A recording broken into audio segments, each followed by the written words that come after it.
Good morning, everyone. This is the Vermont House Committee of Commerce and Economic Development. Tuesday, May 7th, 2026 at 11:23 in the morning. So I'm going to use this time to just have a committee discussion on S71. We might be going thoughts from committee members that might change. So I think it sounds like me, at least, and had some discussions and it moving in the direction of Connecticut 2025 may be helpful to everyone. Also building, we're looking at our definition of that kids code that we're making sure that we're following those definitions as well. And so we're asking Rick to do some drafting to bring back to us week tomorrow afternoon on something. Kind of wanted everybody's thoughts and maybe Nick, you can start. Let me just go through what I'm okay. Right now, so working with Rick on a base of just hearing from testimony as well as trying to pick up everybody's thoughts on committee. Starting from a base of Connecticut 2025, the data minimization standard, basically working off of where Connecticut is in 2025 with the disclosure and consent framework. Resetting all of the targeted advertising and all that kind of related stuff. So target advertising to the definition that Connecticut has in 2025, removing all of the definitions that would rely on the adjustments we're making. So no first party, no contextual, no unique persistent identifiers, no marketing measurements. Basic. I think off the top of my head that is what that is. You say no, you mean It's removing those definitions. Okay. Yeah. So it would basically just be working off the target advertising definition that Connecticut has 2025, which is the definition that is shared amongst all the other states. They didn't veer in that definition in 2025 versus where they had been that I know of. Sensitive data definition, removing some of the ones we heard about that would be problematic for businesses. So removing keystrokes. So this would be updating 2025, but removing keystrokes and online activity as the ones that businesses said would be the most problematic. I think I can look, but there's a few that Connecticut wouldn't have. Would love to discuss things like status as pregnant, stuff like that. That is updated in other states that Connecticut did not update in 2025. I'm happy to look up that specific if you want. Removing, so there's a line at the end of the loyalty program protections. So removing that businesses were saying would interfere with their loyalty program. So removing that loyalty program sentence to reset it to what is Connecticut 2025.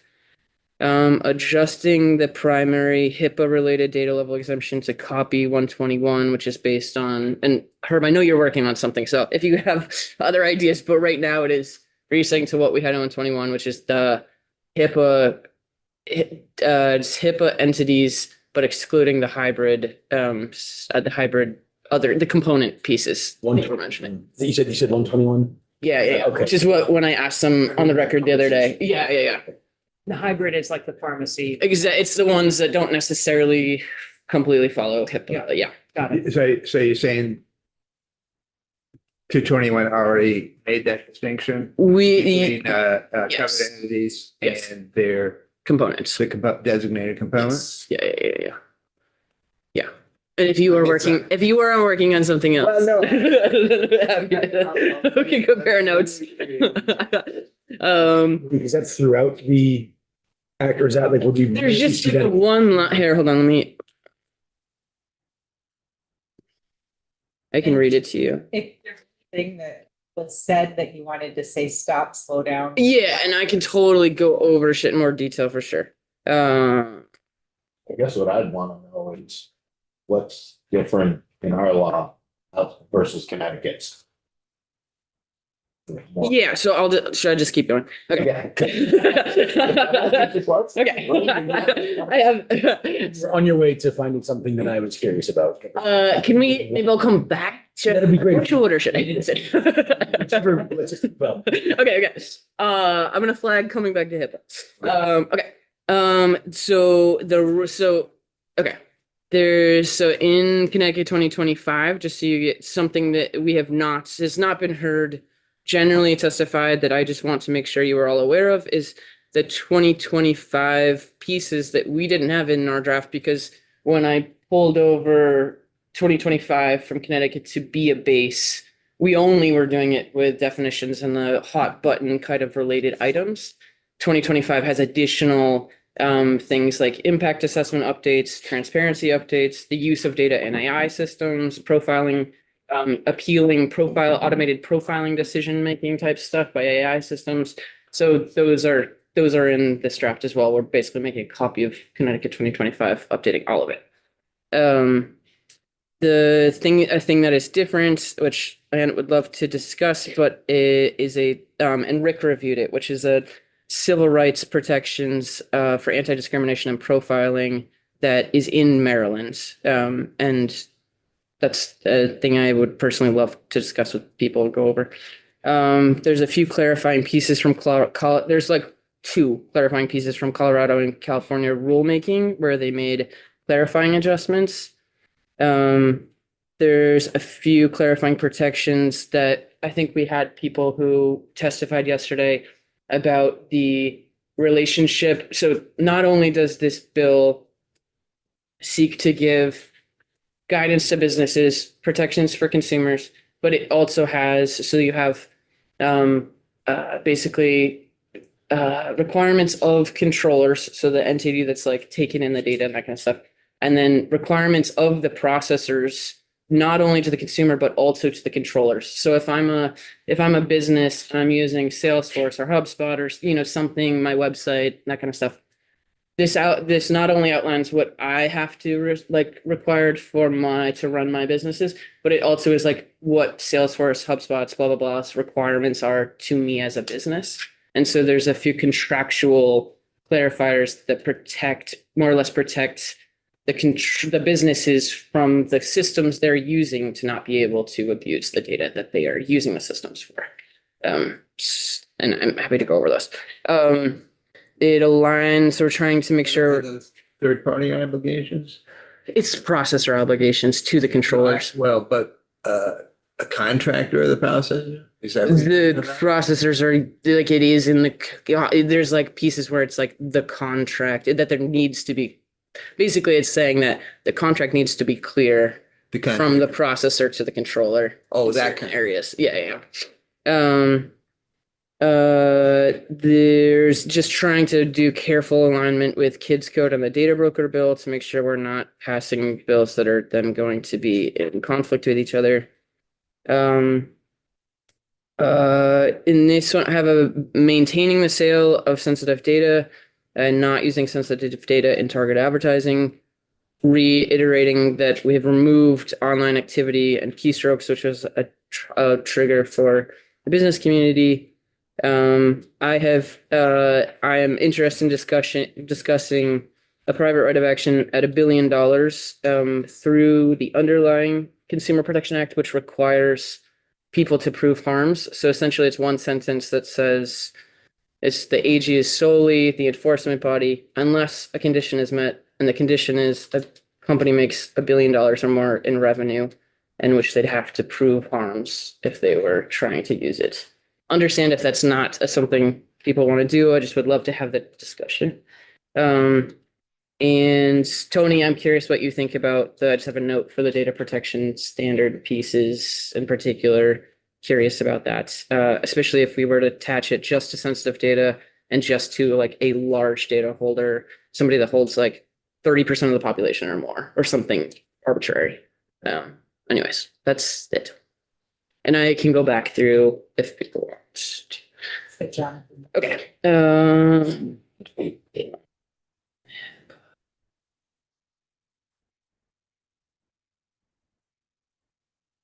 so, Rick is putting language together that covers this.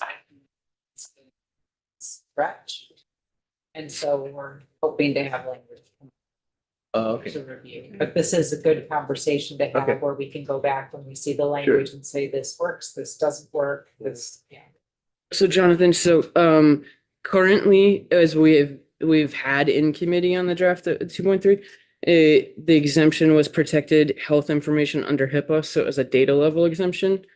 So the language from 121 that currently have as a proposal is from 121, which is a covered entity. So it's an entity level exemption, a covered entity that is not a hybrid entity, any healthcare components of a hybrid entity or a business associate. You were just reading something that I haven't seen, right? Yeah, no, this is what's like proposed in the draft for Rick to, yeah. That's it. It's just, yeah, and that's in 211? that's in 121 from 2024 that we passed out, that was vetoed. And at the time, Oh, And at the time, I'm it had mixing up been digits. out of trying to work with everybody to get a finely crafted thing. so you're going back to the bill. Yeah, that's what I'd asked about when they were testifying. Yes. I kept looking. Just for on that 211, one I sentence. said, I can't No. question about that. Yeah. I'm trying to think of, behind us at that time that you directed that to was somebody from Vaz?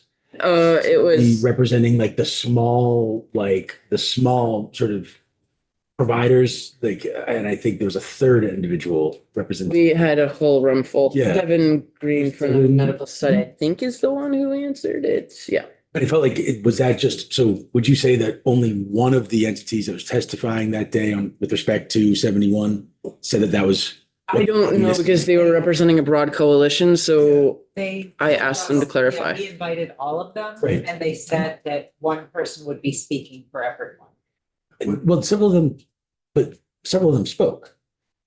I remember, Yeah, there were two. yeah, there were at least, I think there were more than two. Well, there was Yes, Uh-huh. Jessa and Sue. Devin. And then- Kevin, and then the Susan or something, it was a woman that was talking about like very small scale. Yeah. Health First. Yeah. So is it safe to presume that all of those are comfortable with this? I asked them offline to Okay. All right. check with their people. I mean, because the thing, I have not received any language from any. smaller providers, I guess, is the thing that's sort of on my mind. Yeah. And so clinics and, I saw the small place that my daughter goes in North Bennington. So I was just like, oh, yeah, okay, I hope that they're feeling comfortable with the 121. I've not received anything in writing. Either way. Yeah. But that's good to know. Yeah. That's something to follow up. The other thing I wanted to, if I could just, you went through some of the things that were being stricken, keystrokes, et cetera. Can we just go through those? Totally. Yeah. So I can, So it's Um, page 16 of the bill that we have now is for sensitive data stuff.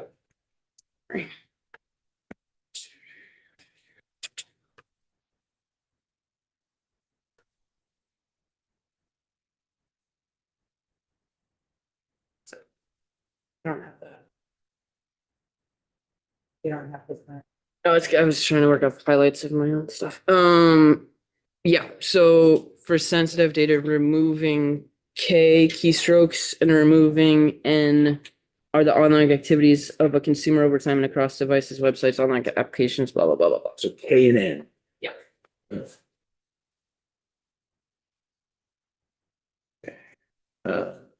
And all the draft is including all the other elements. Yes, I mean, that's totally want to hear from committee on that. And there was a discussion of, as an example of pregnancy, am I looking? Yeah, hold on, let me go back. I gotta open up.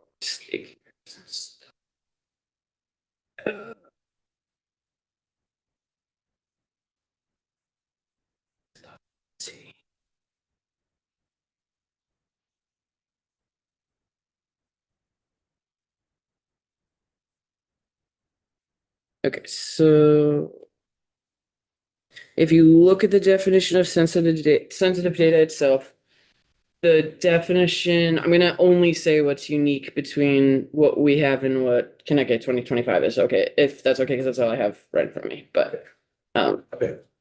so Connecticut 2025 did not have under B reveals a consumer's racial or ethnic origin, so they don't have national origin.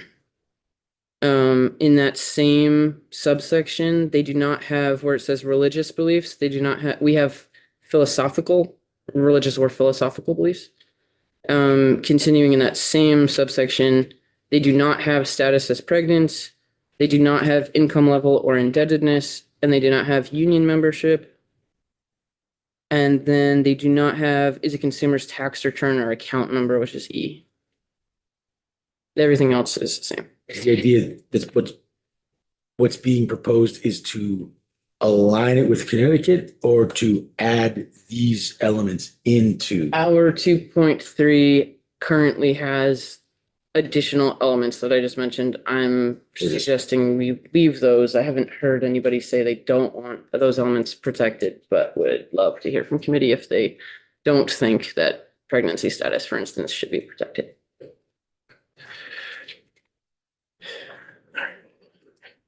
I don't want to preempt. No, you're good. You're good. I think we're all good. I think we're Okay. over.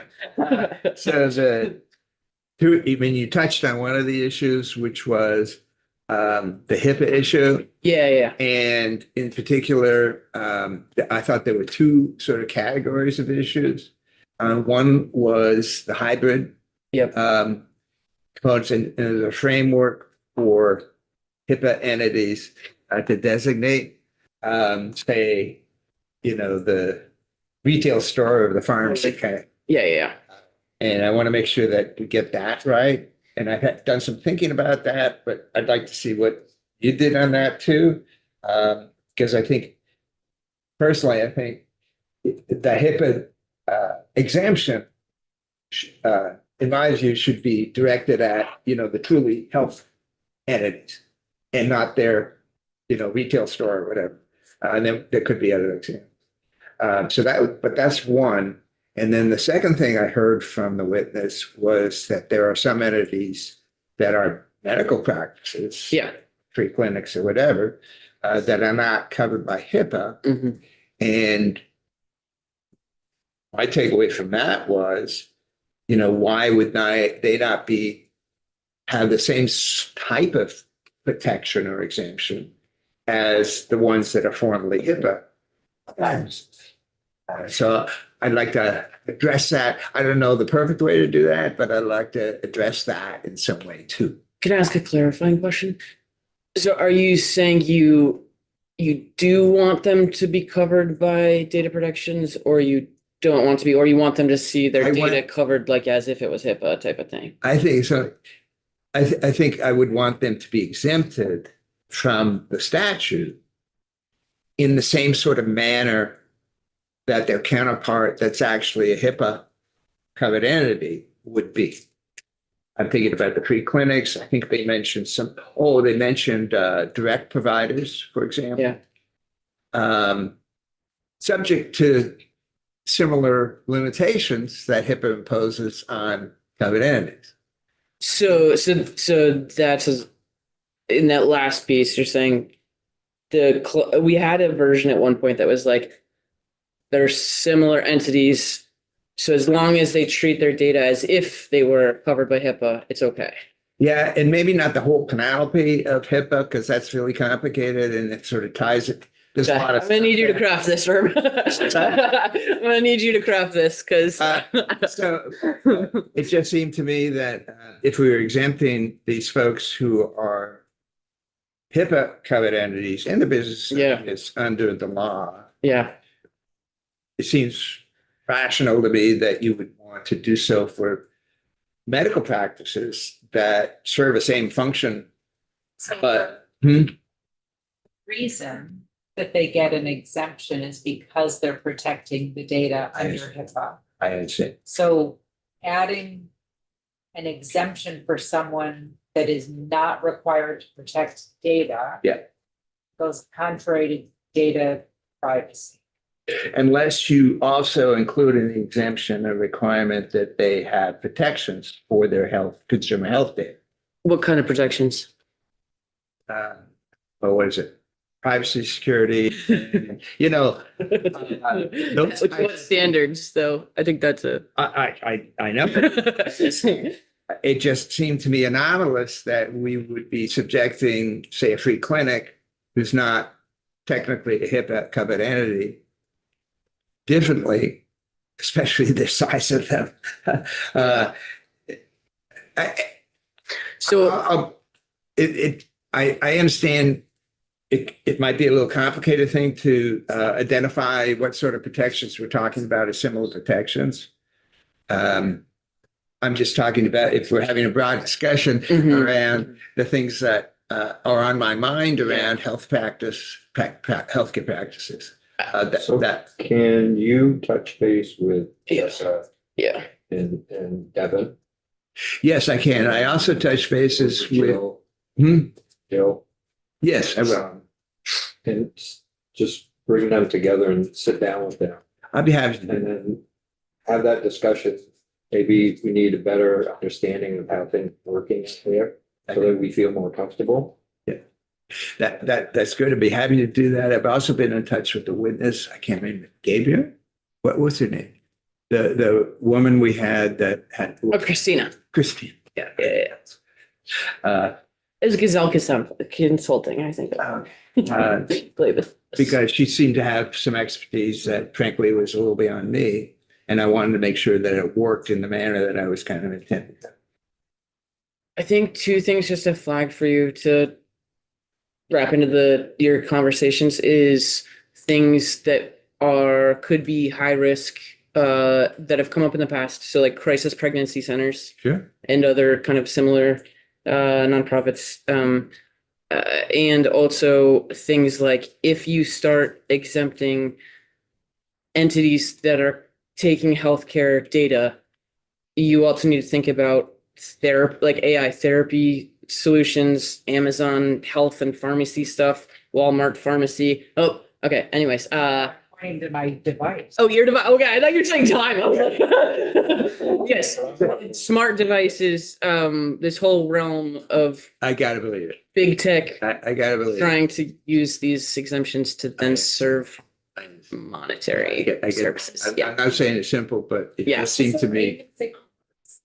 Yeah, cars. Parts Yeah, and insurance, and also because when you get into a car all this stuff. accident, All it this does stuff. start to mix in with medical very quickly. So the other issue, if we're talking about Yeah. general issues. Yeah. It's been a long time. I mean, common law back in the 14th century, I think talks about So when you first started. if you don't have much of a right without a remedy. And I understand, where we're going or what I see, in the documents around, okay, we're going to let the AG enforce it. My concern is as good as those folks are and as hardworking as they are, if they're going up against how many trillion? I can't remember. I looked at the valuations. It was just immense of Amazon and Google and that. However hard they work, however many states they join, I think I'm trying to think of a mechanism that's effective in terms of those big players while not imposing something on the folks that aren't billion-dollar companies. Mhm. And so I'm familiar with, so the idea would be, it's not, they can always recoup under the Consumer Protection Act, they can always recoup their costs in a final judgment. Those kinds of enforcement actions take a while, and you need people who have a lot of expertise in the subject matter to really do the trick of analyzing the alleged violation and even bringing it, to court. So I think the AG's office needs some wherewithal to be able to conduct the investigation and analysis prior to the judgment. There are provisions in most insurance regulatory regimes and financial institutions and things that allow the regulator to charge the regulated entity for the costs of what they need to do to investigate an alleged violation. Mhm. I understand that I would want to have a threshold for that. in terms of the size of the company. And I can see it being quite large. You know, these are huge companies, some of these. And so I could see setting that threshold for when the AG can look to basically get an advance on the costs to really only the big companies. But that's the idea that I'm thinking of. Can I zoom us out a little bit? Like, we don't have language, right, to talk about, but what if folks think generally, I know we care about the details because that's why we're here, because we care about the details. What do folks think generally about this direction? And you can add herbs remedies to what Monique brought up, like, and just give people an opportunity to talk about that in the 12-ish minutes that we have.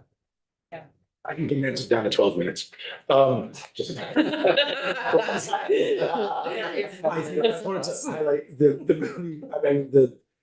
this is I'm really appreciative that, when we received that testimony from Nut Free Chocolates that specified the cross-platform behavioral data of N, that it's like, okay, now I'd really like to see how they feel like with that removed. Does this free them up to continue business as usual? Because that's, I think, an important acknowledgement of some testimony that we got that really did give us a good thing to work on. So I really am appreciative of that, and I am interested to hear how that edit may free up, or just the extent to which it may free up, some of the existing practices that allow Vermont, businesses to stay competitive in the way that they need to. So I like seeing that sort of input get reflected back in the legislation, proposed legislation.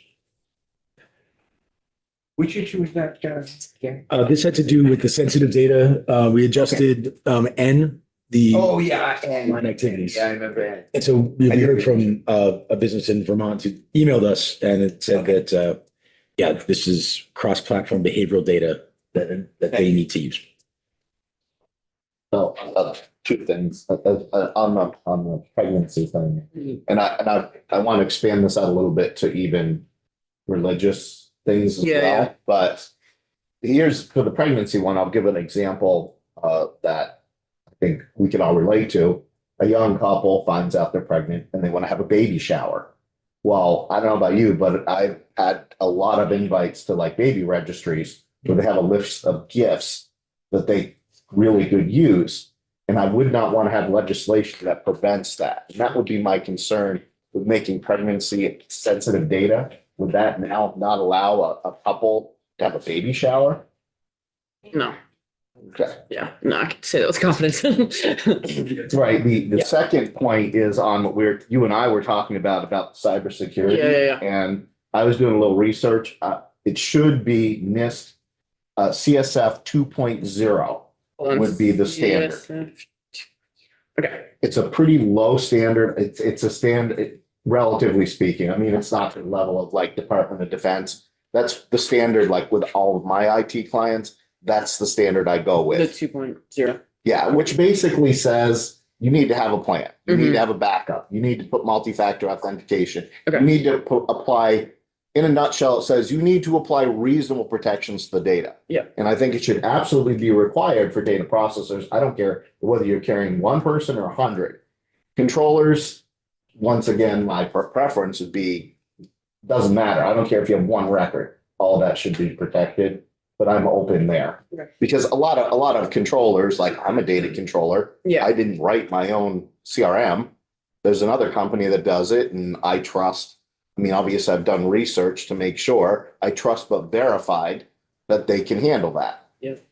What about Tony? So if you suggest say just hypothetical, say it's a 0 threshold, which I think it actually I do support a bigger business, but say for that, what about an implementation date of a year from now or something Oh, specific to absolutely. that? I think we need as much time. Yeah. We need to give people a reasonable amount of time to Okay. get there. Okay. Yeah. Okay. Just very big picture, I support the question. I think we need to stay within regional standards. So obviously there's going to be details and language to look at, but conceptually, I support this direction. The Connecticut 2025. Connecticut 2025, generally.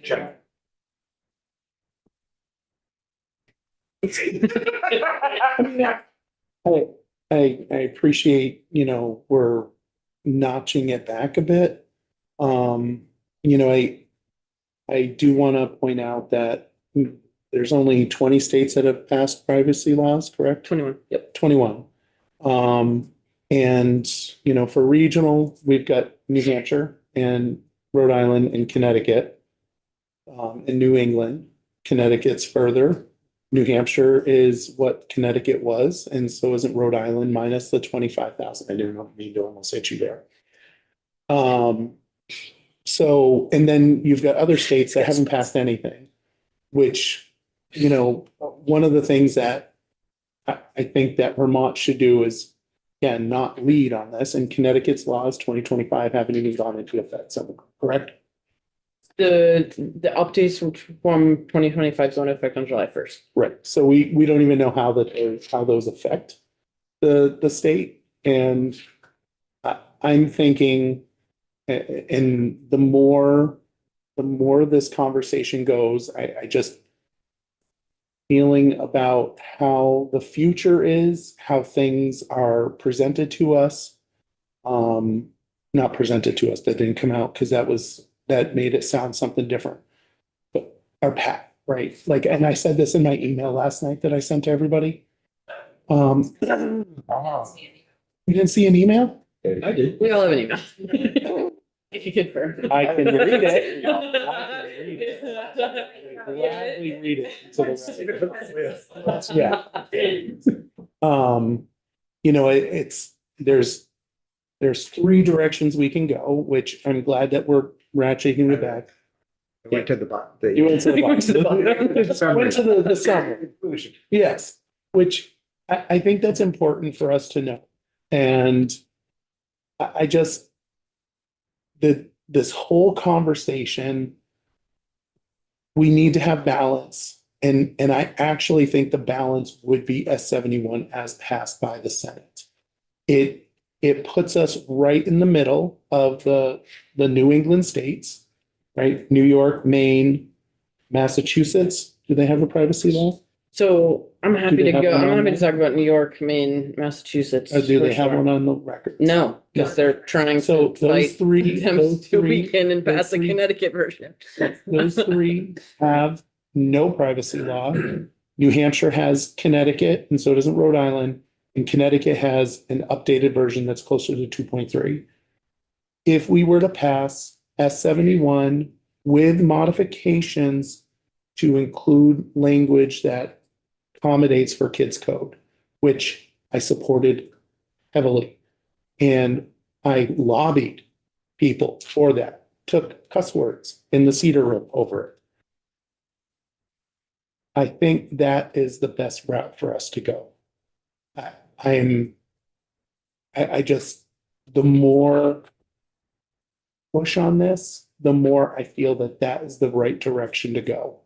It's our businesses who constantly are complaining about regulation are yelling at us, saying, hey, stop. And with that, that's where my thought process is. And I really think that that's where we should head. And I appreciate, again, you have come so far, but there are people that have come just as far on the other side of not thinking we need a data privacy. So, You can send me that email because it did not. you know what? I specifically, This is House of Commerce. yeah, I couldn't have been that. I replied all to your email. No. Yeah. It was a reply all to mine. So that With means the you didn't harm get given, it. yeah. That's what it was. It was a- Yeah. Oh, it's because you got an iPad. Wow. Wow. Anyway, Belongs to the state. that's my statement. And I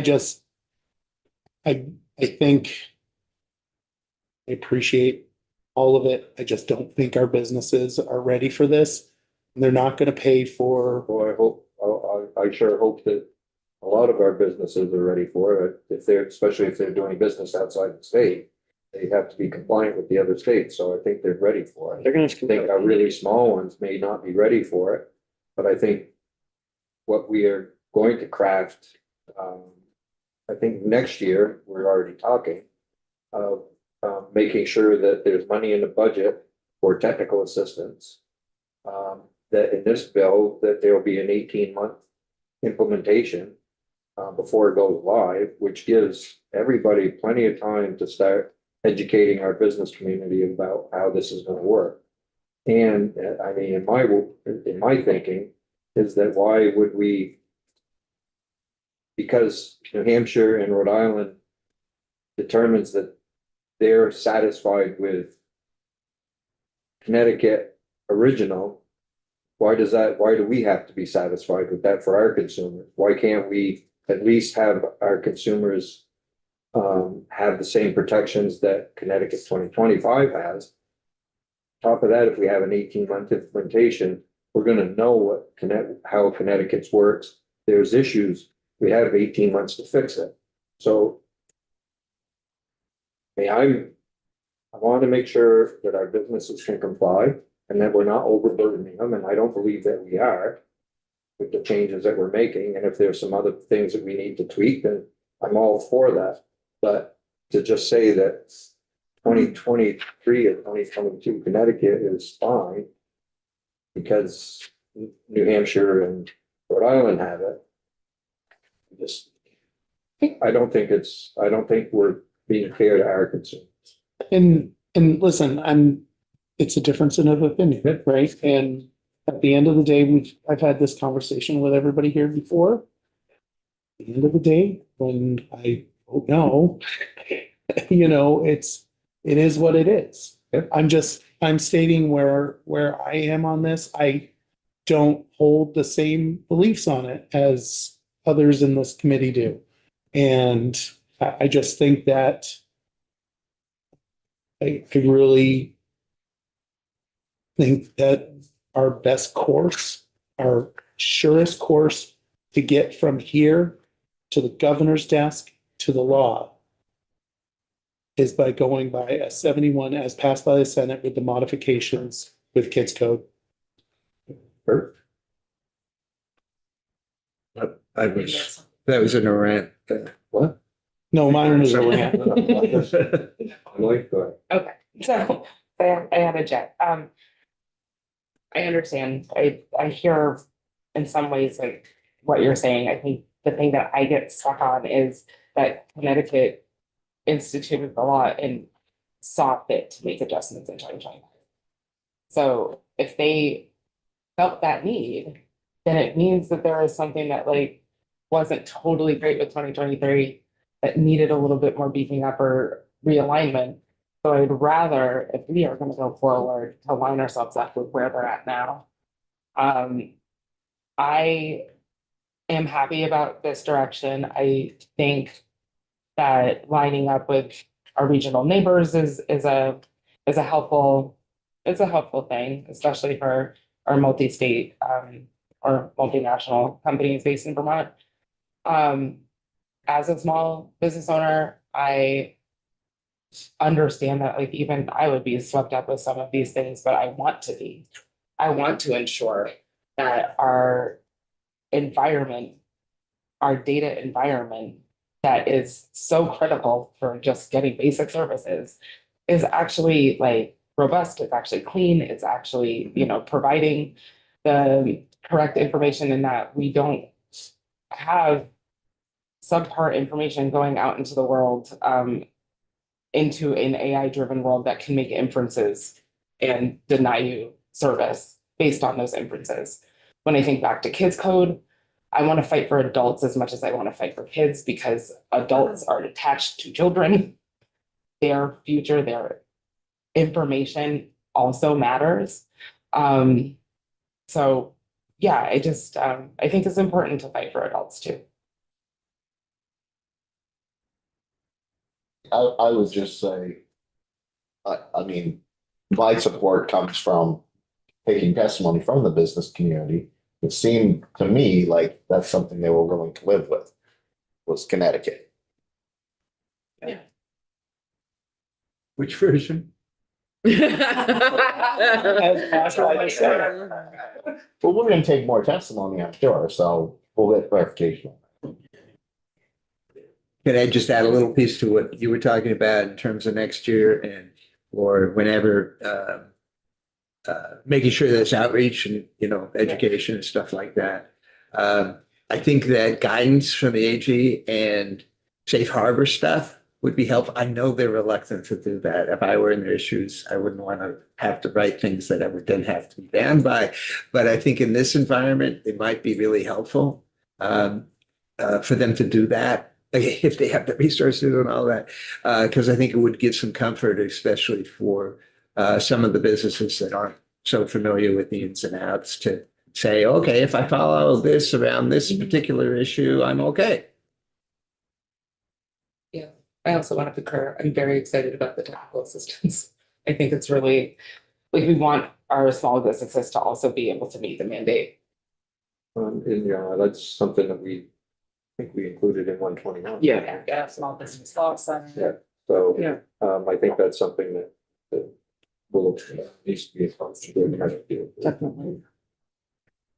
Yeah. Super great. I just want to, because Abby, you had a question about the Maryland AG stuff, so I followed up with the legislators who have been the leads on their bills and stuff. And so they have not been enforcing so far, and not due to a lack of like, not this, their law not being something that people can follow. It was expressly that they don't have the staff and time to do it. So they basically said, we can't do anything until you give us money to hire more staff. Got it. And so this year Maryland passed legislation to give them a budget for privacy stuff. So anyways, So they'll, got it. Yeah. So, okay, that makes sense. Yeah. How much that budget is? no idea. I can look, but yeah. Okay. So we're eating into. Yeah. So to speak. We'll see if Rick, we're hoping that he'll have a draft for us by tomorrow afternoon. At 1:00, we'll have Cameron in and Susan McClure in as well to look at the version of 512 that's being sent back to us, to see if we can concur with that or not. And then we'll have Rick come in and walk us through the language. The language will be out so everybody can have a look at it and kind of go through it over the weekend and let us know if there are pressure points in there that we need to discuss and continue to work on it next week. Tuesday, we'll be working on H648. So we'll delay action on that for tomorrow for 2 legislative days. So we're hoping. I'll do that. I mean, request it. Yeah. I'll let the speaker know. And so that we can bring that to the floor on. Try to further amend and Yep. send it back over to the Senate. Yep. And we'll put things together next week. We'll continue to work on S70. Okay, so we can go off live. I doubt that we're gonna have time to come back in here this afternoon by the sounds of it, so we'll be back here at 9 tomorrow, just to go over things and to see if things change.